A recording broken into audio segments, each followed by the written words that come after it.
Alright, what's happening everybody? It's your boy Akeem and welcome to the Sports News Insider College Football Blog. I'm here to continue my BCS previews in college football. Today, we're going to talk about the ACC Conference. Now, this is going to be an interesting year because there's a couple of good teams who are on the verge of making it to that ACC championship. But for starters, some of the headline stories, Maryland decided to go with a new head coach. They decided to replace Ralph Regin, and he was the reigning ACC Coach of the Year, but they decided to go to a different direction and picked up Randy Edsall from UConn. He's a great head coach who led UConn to the Fiesta Bowl last season, and I think he could do the same for Maryland and have them reach to an ACC title and a couple of BCS bowl games in the future. But we will see. Now in NC State, North Carolina State, they decided to go with a different quarterback. Last season they had Russell Wilson, one of the best quarterbacks in the nation for the past couple of seasons actually, and they decided to, and Coach Tom O'Brien decided to go to a different direction, only because Russell Wilson had baseball accusations and he had to concentrate on the minor leagues baseball as well, and he thought that would be a distraction for the football team. So Tom O'Brien decided to go with Mike Glennon. This is going to be an interesting year. Mike Glennon didn't play too much last season in college football, but I think that he believes that he has enough skills and experience to do well this season. We will see. I think that was a dumb decision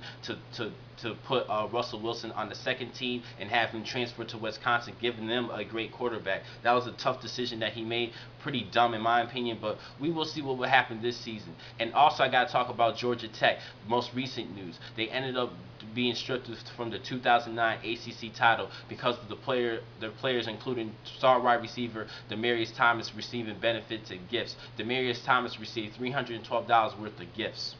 Pretty stupid to penalize them for that compared to the millions of dollars that the school and the NCAA is picking up, and they're sweating just $300. That's ridiculous. But anyway, the Georgia Tech Yellow Jackets were stripped from the 2009 title, so I had to bring that up for one of the headline stories. Now it's time to talk about some of the games that are coming up this season in the ACC Conference. On September 17th, Miami is going to be at home against Ohio State. That's going to be a big broadcast game, and everybody has to watch that. Also on the 17th, FSU is going to be home. Florida State's going to be home against Oklahoma. Oklahoma's #1 this season, and FSU actually has a shot to beating Oklahoma and making it to that national title, going undefeated. But we will see. That's going to be a great game to watch, and it's probably the biggest game this season in college football. October 8th, Miami is going to play at Virginia Tech. That's going to be a good game. I think that's going to really decide the Coastal Division of the ACC Conference. October 22nd, FSU is going to play at Maryland. That's going to probably be the deciding factor of the Atlantic Division of the ACC Conference. That's going to be a great game to watch. On November 12th, Florida State's going to play at home against Miami. The Hurricanes of Florida State's a great rivalry, and everybody's definitely got to look at that game. November 26th, FSU is going to be playing at Florida. That's the big rivalry, in-state rivalry between the Florida Gators and the Florida State Seminoles. That's going to be a great game at the end of the season, so everybody definitely has to look at that. Now, a couple of impact players that we should all watch this season, starting at Florida State. Greg Reed, the nickelback safety for the Seminoles. He's a great cover corner, and he is Mr. Versatile. He does everything on the field. He had 65 tackles last season with 3 interceptions.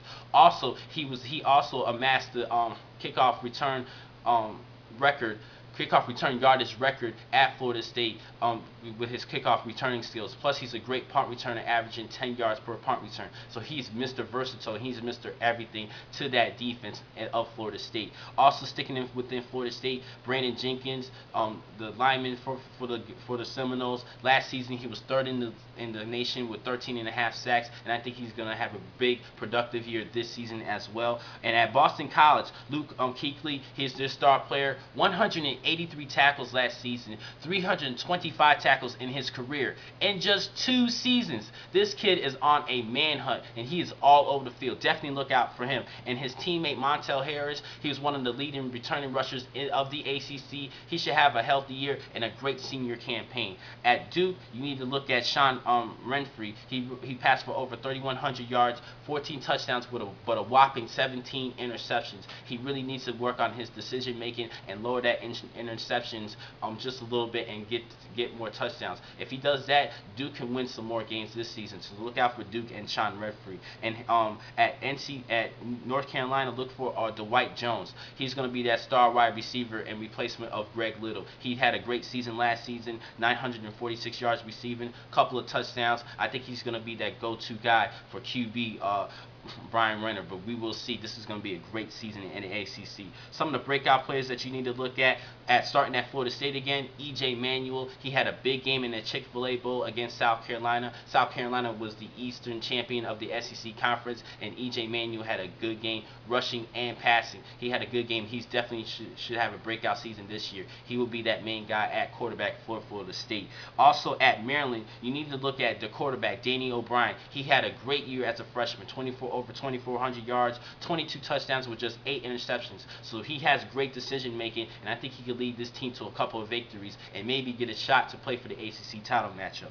Also, you need to look at Andre Ellington, the running back for Clemson. This kid has a lot of talent and a lot of speed. He had a couple of big games last season. One game against Georgia Tech, rushed for over 140 yards. He's a good running back. 5.8 yards a carry, a lot of speed, but he really needs to stay healthy and be that go-to guy, just like C.J. Spiller was at Clemson. I think he has the ability to do that, and we will see. And also, I got to talk about David Wilson for Virginia Tech. He's going to be that He's going to be that all-purpose guy that they need. Now, they lost 2 of the top running backs last season, and Ryan Williams and Darren Evans. They're no longer with the team. They left for the NFL. So David Wilson will be that guy. This kid has a lot of speed. Plus, he's a great return specialist. So he's going to be all over the field, and people is going to be very scared of kicking the ball to him because he could score at any time, a big-time home run threat, a lot of speed. Definitely look out for David Wilson. And his teammate, Logan Thomas. Logan Thomas is going to be the replacement quarterback for Tyrod Taylor. Thomas had a great spring practice, and I think he could help lead this team to a couple of victories this season. But we will see. Now, some of the incoming freshmen that I want to talk about, especially at Florida State and Clemson. 2 freshmen starting at Florida State that should probably get some playing time right away is Tim Jernigan, the defensive tackle. He weighs 275 pounds at 6'2". He's just like a big lineman. He's very quick, so he has the ability to execute great moves and shed blockers away from him to get to the backfield and wreak havoc in that line of scrimmage and in the trenches. Also, his teammate, I got to talk about Carlos Williams, the safety. He's an upcoming safety, and I think he could work well with Greg Reed. Greg Reed's a great player I mentioned earlier. I think these two could complement one another in that secondary, and he's an up-and-coming safety, and he has a good upside this season. Also, sticking at Florida State, the running back, James Wilder. This kid is a great pounder. He's a great running back. He's very versatile as well. He might not be the starter right away, but he has a good shot to be that starting running back. But if not, Coach Fisher is definitely going to use him some way in that offense and use him in a good offensive scheme. Definitely look out for James Wilder. And at Clemson, I mentioned, they have 2 good linebackers coming into this season. Tony Stewart, he's a good all-around middle linebacker, and Stephen Anthony. Both of these two can work well together and have a good linebacker core for Clemson. Clemson had a great class coming in for the 2011 season, so definitely look after these kids. And I think all these guys are going to get a lot of playing time and get good recognition nationally. Great players to watch. Now it's time for me to give you my ACC winner awards and the winner overall in the ACC, as well as my sleeper. The ACC Offensive Player of the Year, I'm going to go with EJ Manuel. I'm actually buying what everybody's saying about him. I think he could have a great productive year, lead this team to an undefeated season, maybe an undefeated season, maybe get to the ACC title. If he gets to the ACC title, he should definitely get that Offensive Player of the Year. Defensively, I got to go with Luke Kuechly. This kid is a tackling machine. He is all over the field. He gets from sideline to sideline. Anywhere the ball is, he is definitely where the ball is going to be. He's a great all-around player and a true leader to that BC defense. Rookie of the Year, I'm going to go with Tony Stewart. He's a good leader, 225 pounds, and he has time to bulk up even bigger. And I think he's going to be starting right away for the Clemson defense and be that true leader on that defensive side. So I'm going to go with Tony Stewart of Clemson. I think he's a great player, one of the top prospects in the nation last season. So definitely look out for Tony Stewart. Now, my overall winner of the year.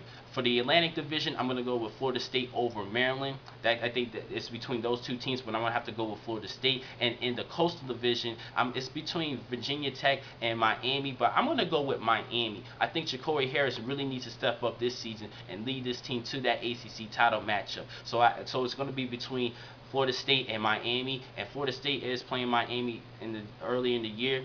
That's going to be a preview, but I'm going to go with Florida State overall. I think Florida State has that defense, everything that they need on the offensive side. EJ Manuel should have a breakout season, and that defense, especially that secondary, should stop passes, and the defensive line should be able to wreak havoc in that line of scrimmage, stop the run, and get to the quarterback. So I'm going to have to go with Florida State winning the ACC championship. Now, my sleeper, I pretty much have two sleepers. I've talked about Maryland. Maryland went 9-4 last season, and Danny O'Brien was just a freshman, and I think he's going to have another big year under Coach Randy Edsel. So that's a good sleeper, but everybody kind of knew about Maryland. So I'm going to give you another sleeper as well. Boston College. For the first 5 games last season, they lost, but for the next 5 games they won. So they actually turned their season around and actually made it to a bowl game last year. This is a good upcoming team, especially with Luke Kuechly leading that defense and Montel Harris leading that running game. They actually have a good chance of getting to that ACC title, but what they really need is a star quarterback. But we will see though. But I really like Boston College. They could actually wreak havoc in that ACC and put a name back on the map for themselves. But we will see. Now on Wednesday, I'm going to give you my Pac-10 preview. From Sports News Insider, thank you for watching today's blog. I'm your man, Akeem McCall. Be easy.